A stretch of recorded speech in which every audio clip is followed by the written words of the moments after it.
Dear students, आज की class में हम बात करने जा रहे हैं एक महत्वपूर्ण अवधारणा कॉन्सेप्ट समानता की अवधारणा। राजनीति विज्ञान में ये डिफरेंट कॉन्सेप्ट्स जो हैं, स्वतंत्रता, समानता, न्याय, नागरिकता, अधिकार आदि ये कॉन्सेप्ट्स जो हैं इनके बारे में हम बात कर रहे हैं। तो आज की क्लास में हम बात कर रहे हैं समानता, इक्वलिटी। हम कहते हैं, सुनते हैं कि समाज में समानता होनी चाहिए, आय के आधार पर समानता होनी चाहिए, परंतु ऐसा हमें दिखाई नहीं देता। हमें दिखाई देता है कि सब समाज में असमानता है।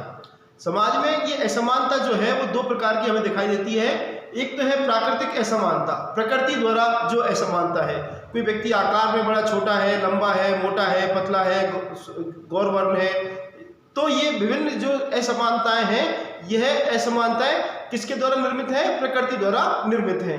तो इन असमानताओं में हम बदलाव नहीं कर सकते।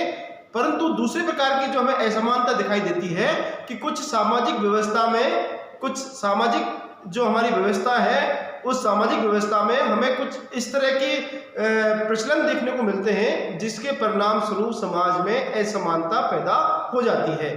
तो वह असमानता जो है जिसके कारण कई बार योग्य अथवा सक्षम व्यक्ति भी, प्रतिभाशाली व्यक्ति जो हैं, उनको अवसर प्राप्त नहीं हो पाते और अवसर प्राप्त नहीं होने के कारण वह अपने व्यक्तित्व का विकास नहीं कर पाते। तो यह जो दूसरे प्रकार की जो असमानता है, राजनीति विज्ञान के विद्यार्थी के लिए इस बात को समझना जरूरी है कि समानता क्या है, यह किस प्रकार स्थापित की जा सकती है, इसका क्या महत्व है और यह हमारे लिए क्यों जरूरी है, क्यों आवश्यक है। तो इस प्रकार हम देखें कि समानता क्या है, what is mean by equality. तो समानता की अगर हम बात करें तो इसकी समाज में सभी व्यक्तियों को अपना व्यक्तित्व का विकास करना है। अपने व्यक्तित्व का विकास करने के लिए उसे क्या मिलने चाहिए? सब अवसर मिलने चाहिए। अगर उसमें क्षमता भी है, प्रतिभा भी है, योग्यता भी है, परंतु जब तक उसे क्या प्राप्त नहीं होंगे, अवसर प्राप्त नहीं होंगे, तब तक वह क्या नहीं कर सकता? अपने व्यक्तित्व का विकास नहीं कर सकता। तो समानता का तात्पर्य है कि समाज में सभी व्यक्तियों को बिना किसी भेदभाव के अपने व्यक्तित्व के विकास के समान अवसर प्राप्त होना, वह अवधारणा क्या कहलाती है? समानता की अवधारणा कहलाती है। लोकतांत्रिक शासन प्रणालियों की स्थापना में सबसे बड़ा महत्वपूर्ण योगदान इन अवधारणाओं का माना जाता है स्वतंत्रता, समानता, न्याय। फ्रांस की क्रांति का जो लक्ष्य अगर हम देखें तो फ्रांस की क्रांति में जो नारे लगाए गए वो किसके नारे लगाए गए? स्वतंत्रता के और समानता के नारे लगाए गए। तो ये बड़े महत्वपूर्ण मूल्य हैं जो समाज में, जिनकी स्थापना होनी चाहिए। और क्यों होनी चाहिए? क्योंकि इनके परिणाम स्वरूप व्यक्ति अपने इनका उपभोग करते हुए, इन्हें आचरण में लाते हुए, इन्हें स्थापित करते हुए समाज में व्यक्ति अपने व्यक्तित्व का क्या कर सकता है? विकास कर सकता है। तो समानता क्या है? समाज में सभी व्यक्तियों को बिना किसी भेदभाव के अपने व्यक्तित्व का विकास करने के लिए समान अवसर प्राप्त होना, यह क्या कहलाती है? सब समानता कहलाती है। अब दूसरी बात, इसका अगर हम नकारात्मक पहलू देखें, दो पहलू है समानता के, नकारात्मक और सकारात्मक। नकारात्मक पहलू क्या कहता है? वो ये कहता है कि समाज में कुछ व्यक्तियों को क्या प्राप्त नहीं होने चाहिए? विशेषाधिकार प्राप्त नहीं होने चाहिए। विशेषाधिकार प्राप्त नहीं होने चाहिए, अर्थात सभी के जो अधिकार है वो कैसे होने चाहिए? एक जैसे होने चाहिए। अर्थात जाति, धर्म, वर्ण, लिंग, भाषा, क्षेत्र, आय के स्तर के आधार पर लोगों को अलग अलग अधिकार प्राप्त नहीं होने चाहिए। अर्थात लोगों को क्या प्राप्त नहीं होने चाहिए? विशेष अधिकार प्राप्त नहीं होने चाहिए। सबकी समाज में स्थिति एक जैसी होनी चाहिए। और दूसरा है कि सबको, सकारात्मक जो इसका मीनिंग है, सकारात्मक मीनिंग क्या कहता है कि सबको अपने व्यक्तित्व के विकास करने के लिए क्या प्राप्त होने चाहिए? समान अवसर प्राप्त होने चाहिए। तो समानता की अवधारणा में राजनीति विज्ञान के विद्यार्थी इस बात को जरूर समझें, ये दोनों पक्ष निहित हैं कि एक तरफ तो विशेष अधिकारों का अभाव और दूसरी तरफ हम देखें सभी व्यक्तियों को समान अवसर। ये दोनों बातें किसमें निहित है? समानता की अवधारणा में निहित है। अब हम आगे बढ़ते हुए बात करें डिफरेंट टाइप्स ऑफ इक्वलिटी की बात करें। आप इस YouTube चैनल को सब्सक्राइब जरूर कर लें। तो डिफरेंट टाइप्स ऑफ इक्वलिटी, समानता के विभिन्न प्रकार। तो हम देखें सबसे पहले कानूनी समानता। कानूनी समानता की बात करें तो कानूनी समानता का तात्पर्य यह है कि सभी व्यक्तियों के लिए कानून एक जैसे होने चाहिए। सभी व्यक्तियों के लिए कानून एक जैसे होने चाहिए। कानून द्वारा व्यक्ति व्यक्ति के बीच जाति, धर्म, लिंग, भाषा, क्षेत्र, व्यवसाय इनमें से किसी भी आधार पर कोई भेदभाव नहीं किया जाए। डायसी ब्रिटेन के एक प्रमुख विधि शास्त्री थे। उन्होंने एक कॉन्सेप्ट दिया, एवी डायसी ने। उन्होंने कॉन्सेप्ट क्या दिया? विधि का शासन, रूल ऑफ लॉ, कि कानून जो है वह कानून सबके लिए एक जैसा होना चाहिए। तो ये इस रूल ऑफ लॉ की, ये विधि के समक्ष समानता की जो बात है, विधि के समक्ष समानता का तात्पर्य ये है कि सबके लिए कानून एक जैसे हैं। और दूसरा इसका पहलू ये है विधि का समान संरक्षण, equal protection of law for each and every person of the society. तो यहाँ यह बात निहित है, यह सकारात्मक पहलू जो है कानून का समान संरक्षण, वो ये कहता है कि कानून जो है उसके माध्यम से शिक्षा, स्वास्थ्य, पोषण, पेयजल आदि के समान अवसर सभी को प्रदान किए जाए, व्यक्ति व्यक्ति के बीच कोई भेदभाव नहीं किया जाए। तो कानून सबके साथ एक जैसा व्यवहार करेगा। और हम देखें कि राज्य द्वारा व्यक्ति के ऊपर जो कर लगाए जाते हैं, उन करों को लगाते समय भी राज्य द्वारा व्यक्ति व्यक्ति के बीच कोई भेदभाव नहीं किया जाएगा। परंतु अगर राज्य आर्थिक स्थिति के आधार पर करों की दरों में भेदभाव करता है, अंतर करता है, जैसे मान लीजिए धनिक व्यक्तियों पर ज़्यादा कर लगाया जाए या निर्धन व्यक्तियों के ऊपर कर नहीं लगाया जाए या कम मात्रा में कर लगाया जाए, तो राज्य ऐसा करता है तो इसे हम समानता का उल्लंघन नहीं मानेंगे। तो समानता का तात्पर्य क्या है कि एक जैसे व्यक्तियों के साथ एक जैसा व्यवहार, इसे हम सकारात्मक समानता के अंतर्गत स्वीकार करते हैं। विवेक संगत आधार पर भेदभाव राज्य द्वारा किया जा सकता है, अर्थात राज्य समाज के जो पिछड़े वर्ग के लोग हैं, या हम देखें महिलाएं हैं, या वृद्ध हैं, या बच्चे हैं, उनको आगे विकसित करने के लिए उन्हें कुछ विशेष सुविधाएं या विशेष अवसर प्रदान कर सकता है। तो राज्य द्वारा जो ये भेदभाव किया जा रहा है, इसका आधार कैसा है? तार्किक आधार है। तो इस तार्किक आधार को हमें किसमें शामिल करना पड़ेगा? समानता की अवधारणा में, अर्थात यह समानता का उल्लंघन नहीं है। तो कानूनी समानता का तात्पर्य आपको भली भांति समझ में आ गया होगा कि कानून सबके लिए कैसा है? एक जैसा है। दूसरे प्रकार की समानता है राजनीतिक समानता। राजनीतिक समानता का मतलब यह है कि राजनीतिक कार्यों में भाग लेने के समान अवसर प्राप्त होने चाहिए। अब राजनीतिक कार्य कौन से हैं? जैसे हम देखें मतदान करना कि मतदान का अधिकार प्राप्त होना चाहिए, राज्य द्वारा प्रदान किया जाता है। तो राज्य मतदान का अधिकार प्रदान करते समय वयस्क मताधिकार के आधार पर, वयस्क मताधिकार की निर्धारित आयु प्राप्त करने पर व्यक्ति मतदान करने का अधिकार प्राप्त कर लेगा और बिना किसी लिंग, भाषा, क्षेत्र, जाति, धर्म, वर्ण के आधार पर राज्य द्वारा मतदान से वंचित नहीं किया जा सकता। तो यह मतदान का अधिकार है, या किसी राजनीतिक पद को प्राप्त करने, चुनाव लड़ने, या किसी राजनीतिक संगठन को बनाने, या हम देखें अपनी समस्या को सरकार तक पहुंचाने के लिए आवेदन प्रस्तुत करने। तो इन सब कार्यों को करने के लिए सबको क्या प्राप्त होंगे? समान अवसर प्राप्त होंगे। किसी भी व्यक्ति को वंचित नहीं किया जाएगा इन राजनीतिक कार्यों में भागीदारी प्रदान करने से।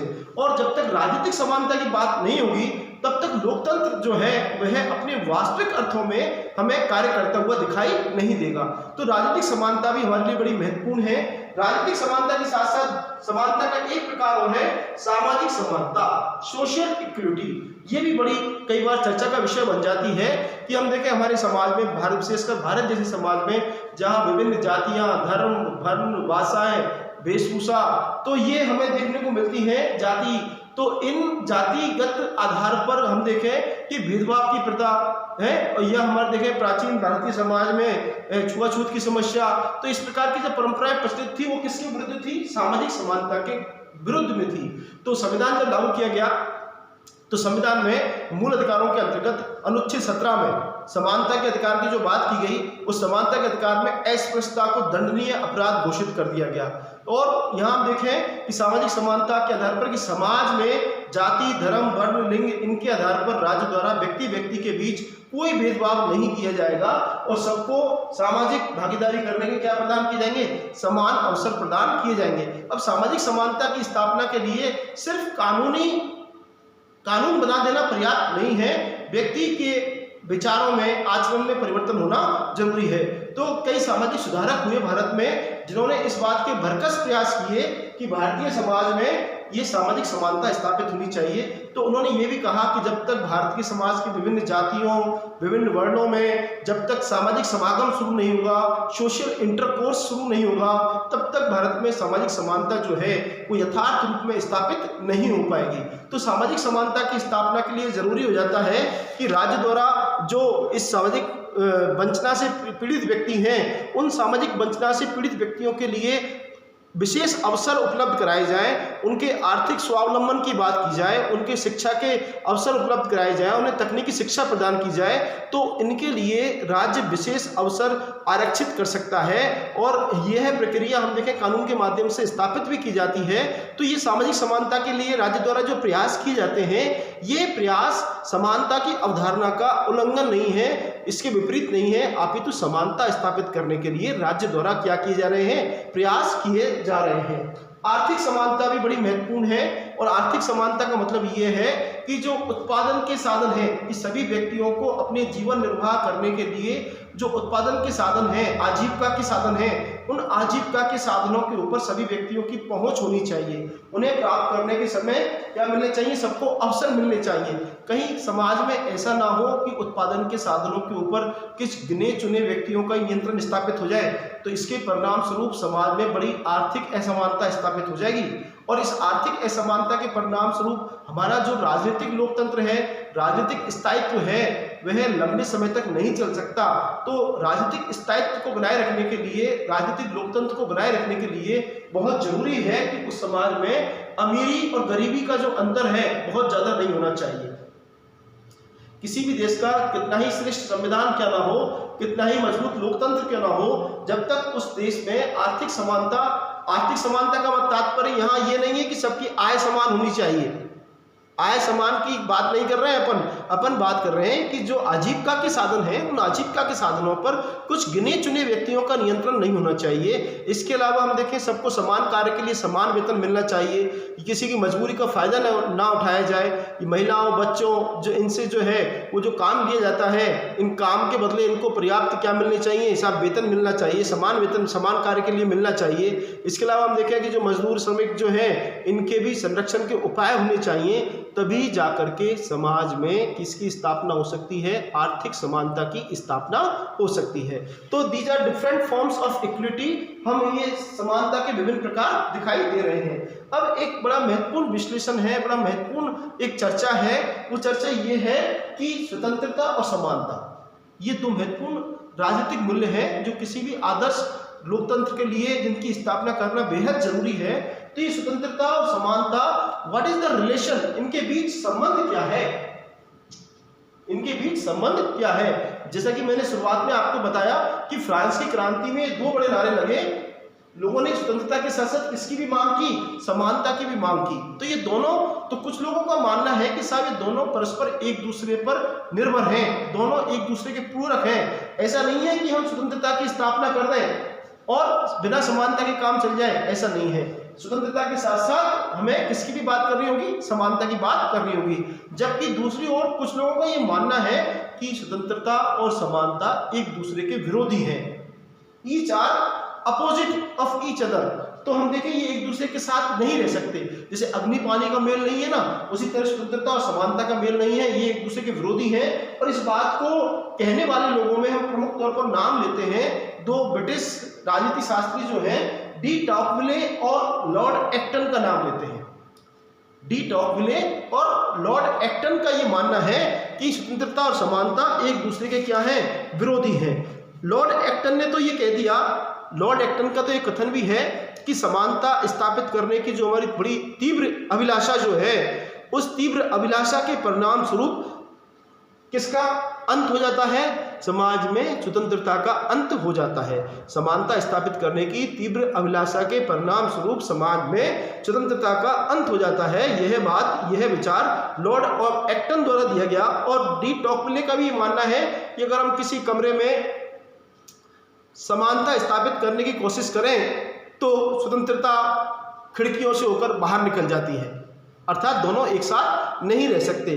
क्योंकि स्वतंत्रता अगर हम किसी को देना चाहें तो व्यक्ति अपनी इच्छा अनुसार अपना कार्य करेगा, और इच्छा अनुसार जब सब अपनी अपनी इच्छा अनुसार कार्य करेंगे तो स्वाभाविक है किसकी स्थापना नहीं हो पाएगी, समानता की स्थापना नहीं हो पाएगी। तो इस आधार पर ये लोग एक दूसरे को स्वतंत्रता और समानता को एक दूसरे का विरोधी मानते हैं। परंतु अगर हम वास्तविक रूप में इनके बीच अगर संबंध को समझने की कोशिश करें, अगर हम इनके बीच में जो रिलेशन है उसको देखने की कोशिश करें, तो यथार्थ रूप में हमारे समझ में आता है कि यह एक दूसरे के विरोधी नहीं है।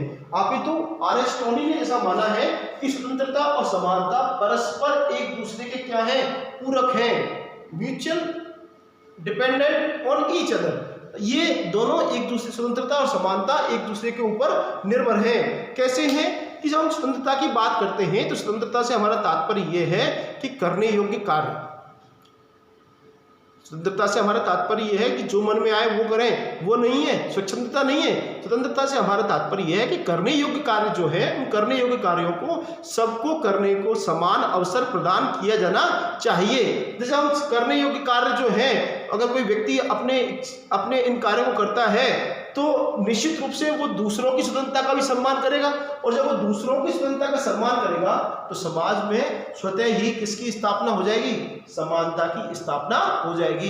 तो स्वतंत्रता और समानता एक दूसरे के विरोधी ना होकर के दोनों एक दूसरे पर क्या है, एक दूसरे पर निर्भर है।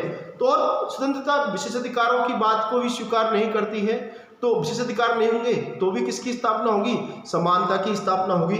तो हम देखें कि दोनों एक दूसरे के लिए कितना जरूरी है, कितना एक दूसरे पर निर्भर है, कितना एक दूसरे के ऊपर पूरक है। इस बात को हम इस तरह से और भी समझ सकते हैं कि यदि हम राजनीतिक समानता को स्थापित नहीं करते हैं, यदि हम राजनीतिक समानता को स्थापित नहीं करते हैं, तो राजनीतिक समानता स्थापित नहीं करेंगे तो लोगों की किसका हनन होगा, स्वतंत्रता का हनन होगा। समाज के एक बहुत बड़े हिस्से को राजनीतिक कार्यों में भाग लेने से वंचित हो जाएंगे।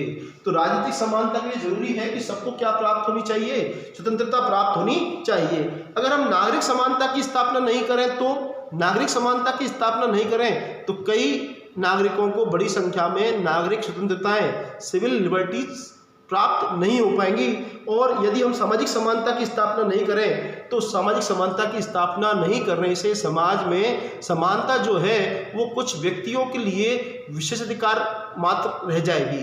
तो ऐसी स्थिति में हम देखें कि यह स्वतंत्रता और समानता जो है वह परस्पर विरोधी नहीं है, अपितु एक दूसरे की पूरक है। जैसा कि अरिस्टोटल इस बात को स्वीकार करते हैं, इस बात पर पर्याप्त बल देते हैं कि स्वतंत्रता और समानता परस्पर एक दूसरे के पूरक हैं। आपको अगर ये वीडियो अच्छा लगे तो आप इस वीडियो को शेयर करें, लाइक करें और सब्सक्राइब करें। Thank you.